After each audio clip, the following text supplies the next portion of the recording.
one of the co-founders of Coral Vita. We first got to know each other during the pandemic online when I was in Kauai and you were in the Caribbean. And we first learned about Coral Vita's work to help save coral.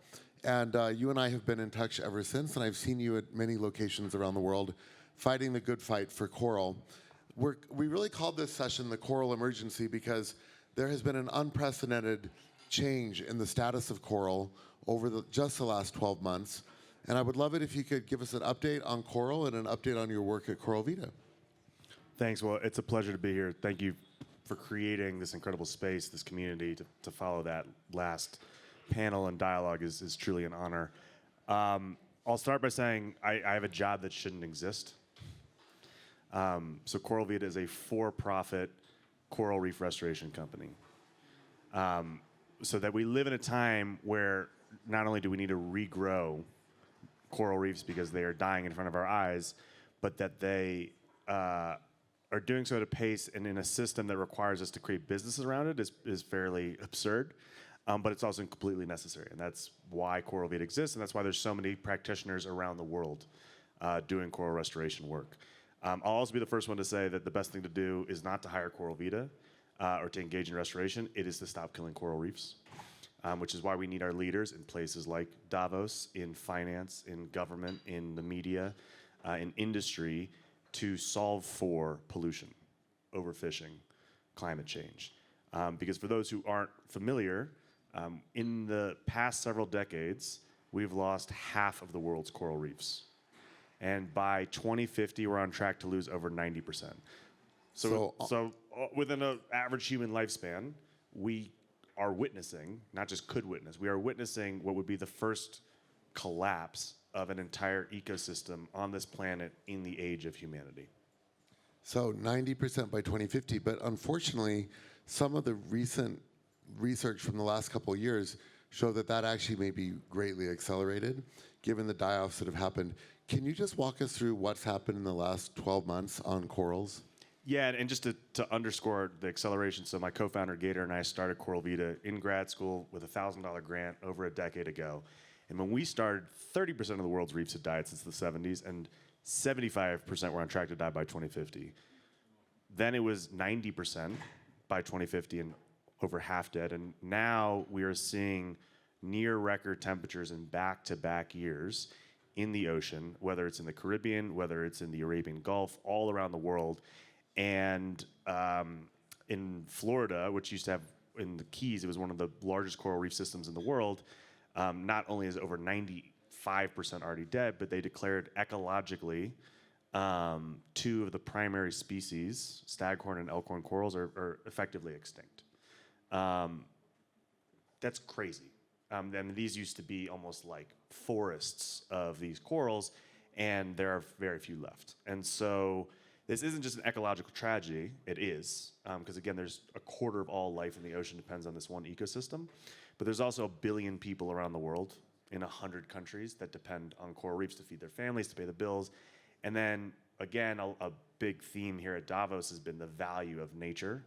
And it, as we just heard, it has value in its own right inherently, but speaking in the world of economics, $2.7 trillion generated annually by coral reefs, powering tourism economies, protecting coastlines from storms, sustaining fisheries. So as these reefs die and as the acceleration has picked up in the past few months, and past couple of years, that means that we're losing swaths of wildlife and also the ability for these communities to sustain themselves. The threats that this poses to governments, to hotel chains, to insurance companies who have coastal property that is protected by these reefs or by mangrove forests. And so it's stark, it's terrifying, and it's undeniable. And it's also, I think, a rallying cry as to why we need to act right now to, again, protect these reefs, but also scale up solutions like reef restoration and put money into the ecosystems that in turn sustain all of us. Right. I know that we've been tracking you guys for quite a while, and you recently raised more capital. It's really hard to think about hundreds of square miles of coral reef dying and then going back and growing and replanting it in a mechanical or kind of a human-oriented way.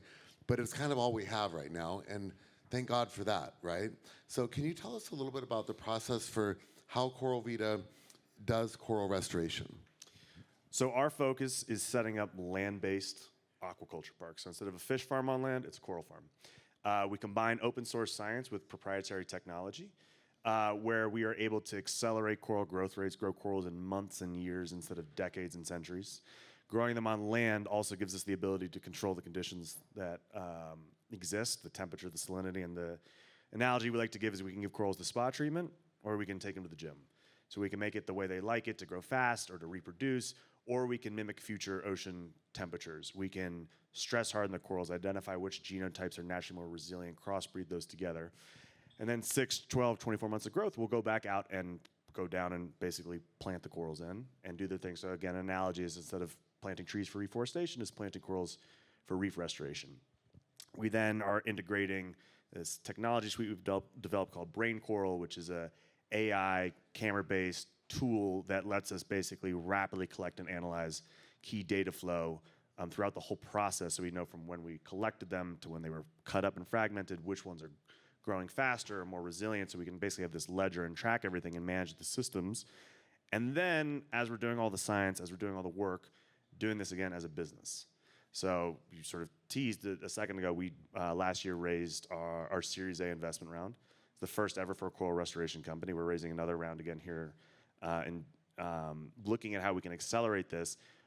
Going back to those values we provide, instead of just being reliant on grants and donations, we sell restoration as a service to developers, governments, hotels. We tap into conservation financing mechanisms.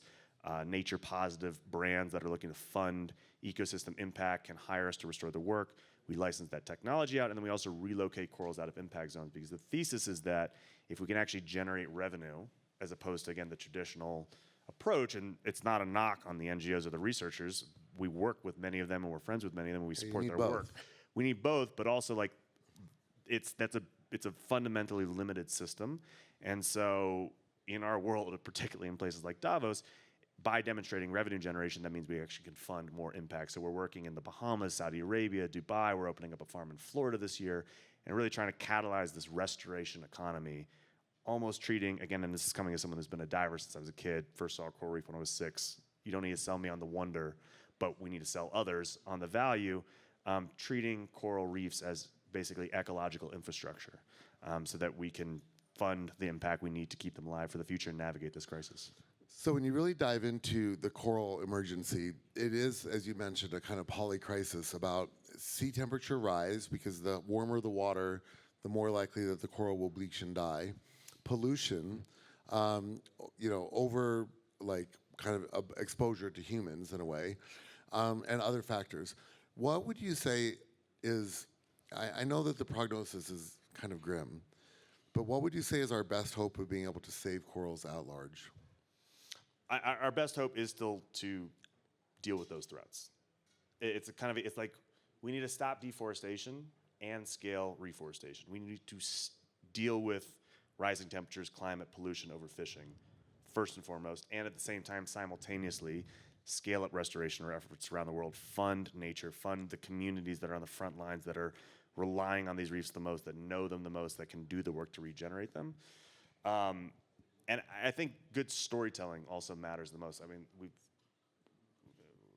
I'm taking the call of, I guess, all environmentalists here, but I feel our community has failed the most in good storytelling, particularly when the other side not only has multi-billion-dollar budgets, but is more than happy to use the dark arts of PR to warp facts. And ultimately, human beings are storytellers. We, for millennia, sat around campfires, and that's how we connected with each other. So how can we not only do the physical work, not only can we deploy the capital, how can we integrate local communities, but also how can we tell this story in such a way that it just clicks for people, whether they only care about it from a bottom line perspective, whether they feel it in their heart, whether it's something that they want to go experience. But I think that's one of the best ways we can cause this change, because at the end of the day, there was a report that came out, I think it's only 33 fossil fuel companies that are responsible for 50% of global emissions. So that's 33 boards, that's 33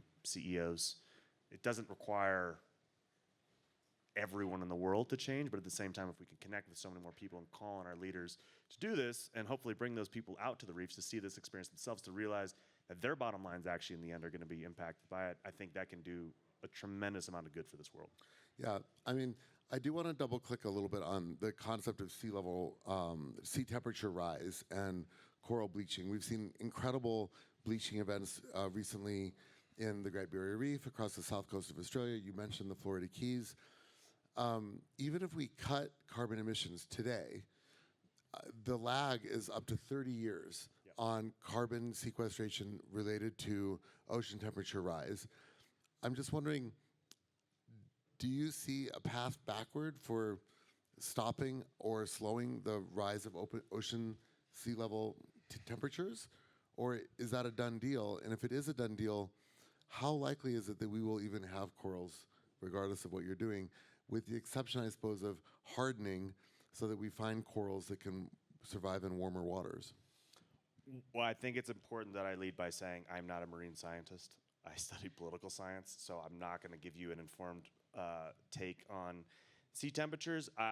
What I'll say is that I often describe myself as an optimistic realist. My dad actually used to work on trying to make peace in the Middle East. I think we all would have hoped he could have been more successful, but I took a lot from him and my mom too. Not only did they get me scuba certification when I was a kid, but this belief that like you have to accept the reality.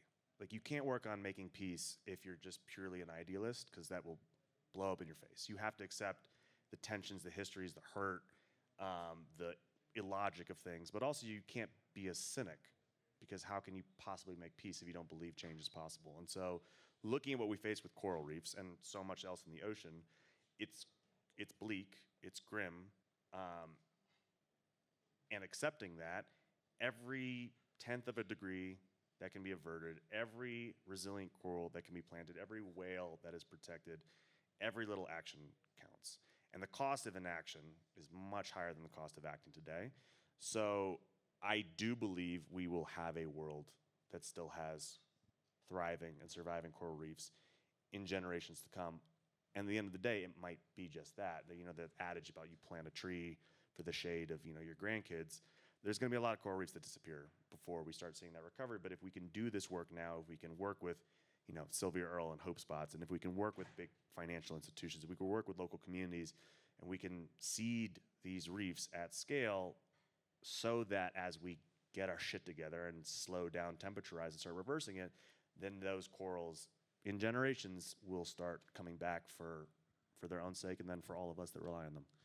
Well, Sam, very, very inspiring work that you're doing. Thank you for working to save corals. Thanks. We're going to move now to a live conversation with our partners in Miami. So I'm going to ask our team to see if we can transition to a live Zoom. I know that Sam has to go soon to his flight, so I'm going to welcome Jimena Caminos from the Reef Line for now a fireside chat. I guess it's a digital fireside chat.